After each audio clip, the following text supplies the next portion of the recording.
Howdy folks. Come on. Come on. Jake here at Walkie Farm. Another paddock move. I'm going to show you through this little riparian area where we've done something a little bit different. We always bring them through here for a graze on our rotation. If you watched yesterday's video, you'll remember what I said about just running a bit of an experiment on this riparian area, pulse grazing it. He's all right, he'll get under. Come on, Kaya, you big dog. He was just paired up with Talani, but she'd already be pregnant. Hey, darling, love you. Dundon's not coming. It's all right, he'll go under. The calves, it's bad training, I guess. He's on the wrong side, but he's small enough, he'll get under it. But I'll show you what we've done here. We have a little bit of phalaris coming up in this paddock, which is exciting. Ready for seed. Dad, is it ready to go to seed? Some of these that look very similar, see that? Before that's seeded off, it looks very similar. That's fog grass, perennial fog grass, but the main differences is you can see that sort of pink hue, but the feathers are real furry. Oh, sorry, the leaves are really furry. Phalaris here has got a lot tighter seed head without that pink hue, and the leaves are smooth. They don't have that. Sharp. There it is. He's cranky. He'll figure it out as long as he doesn't bust my fence. We'll try and get him after the video. But this is this little area in our chain of ponds that we keep the animals out of generally. Today I've actually given them access to the pond, and I'll show you why. Firstly, it was a bit easier with water, and it's not water that they've drank out of for, 8 months, I want to say. Long time. And I wouldn't mind a little bit of hoof action, a little bit of disturbance around the pond, because we are starting to get some good vegetation crawling closer to the banks. Stampede.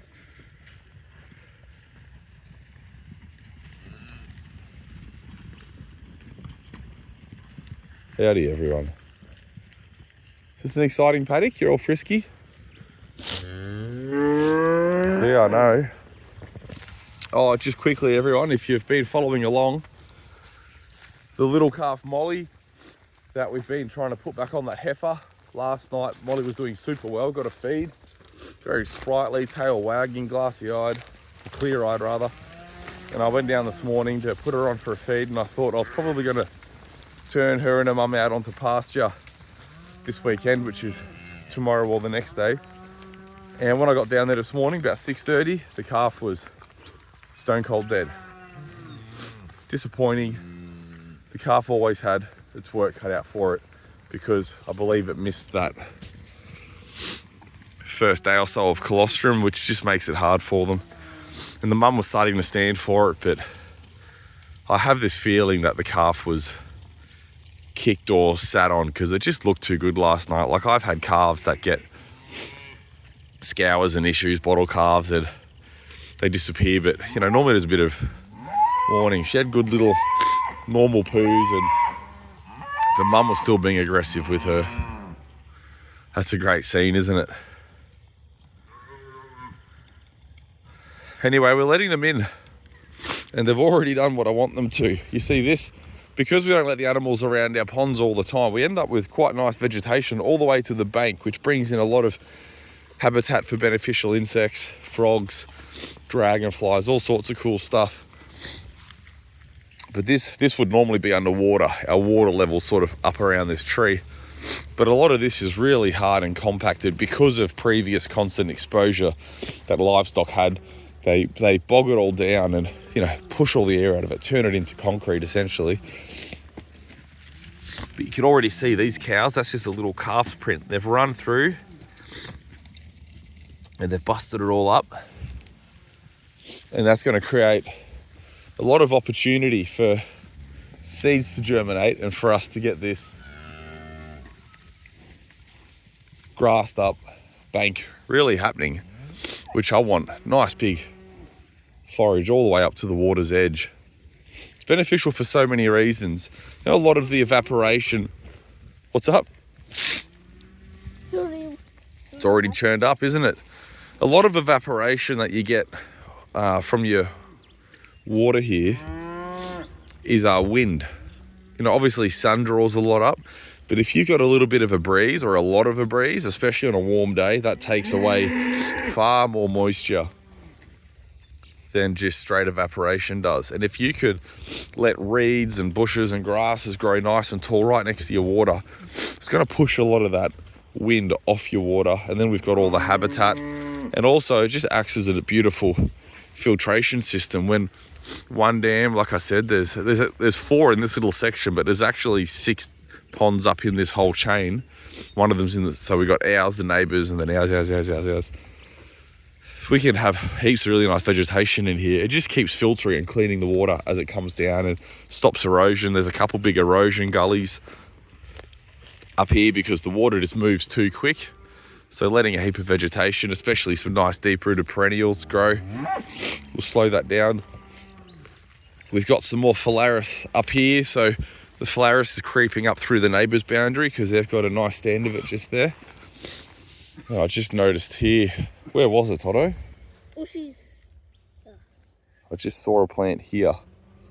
That was phalaris? Yeah, here it is. Look, and that's what they're eating, you know, so this is what I'm talking about. We're going to have to push Dum Dum through, he's upset. This is what we're talking about when we're, you know, selective grazing versus non-selective grazing. There's one little area on the farm, just here basically, where we've got a stand of phalaris growing, which I'm super excited about. Here it is here. And it's that dark green, see it? The fog grass is this slightly different colour. But this is where the cows are. Look, there's a beautiful big plant. Look at the biomass that they grow. You can come back to that, darling. I'm doing show and tell. Look at this. That's a big perennial, so it's a plant that grows back year after year. The roots live on. Nice big leaves. They love the stems, big juicy stems. And they're gonna graze this now. Obviously, it hasn't quite gone to seed yet, but that's okay because we've got a heap here that's going to seed, and it won't get grazed. There's some there that's already looks like it's drying off and setting seed. So, a bit of wind comes. Unfortunately, our wind normally comes from the west. It blows the seed towards the neighbours, but this spring has been a lot of wind coming from the opposite direction, coming in from the east. And when I notice some of these seed heads drying off, that's a fog grass, we will grab it and just sort of walk around the farm. Maybe we'll grab a handful of dried stalks with seed heads and just tie it onto our pants and just let it fall off as we walk around the farm. It's not really necessary. Wind and animals will do the job, but nice little experiments as we go. Look at how they've already churned up that bank, Otto. So we've given them a bit bigger area because I've given them the dam, and there's quite a lot of biomass up here. There are a lot of undesirables in here that we're going to notice them grazing, so we'll go and have a quick look, and I'll do another photo. Another phalaris, and they've already trimmed the heads off. They'll come back and they'll chew that down to the ground, and if we gave them constant access, they'd continuously chew it down to the ground until it didn't exist in our pasture anymore. But because we're giving it one prune now, and then moving on, the plant's gonna get stimulated, fight back with a vengeance, and spread on the farm. We're gonna upgrade our species. So this tussock, which is a great filter, grows in anaerobic soils, so either compacted or wet. In this circumstance, there's probably a little bit of both, but it's more wet. It's a valley. They're going to be grazing that, and you can see from last time they were here, there's some. And then we've also got the briar rose, which is becoming less and less because the animals are grazing it out. It's a plant that is a bit invasive, and undesirable, but I'm not too concerned because we've realised that if we put a bit of pressure on the cows, they will eat it. So here's one here, and you can see from when they were in last time, they've taken these heads off, and then it's sort of pushed it down and it's bushed out a bit more. So we'll come back and have a look, but they'll come back and they'll take all these little gentle green bits.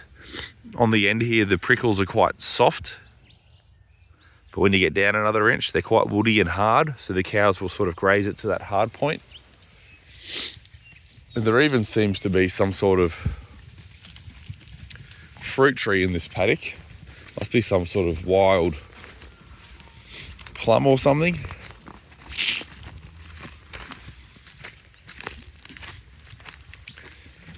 I'm going to thin some of these trees out, just open it up slightly.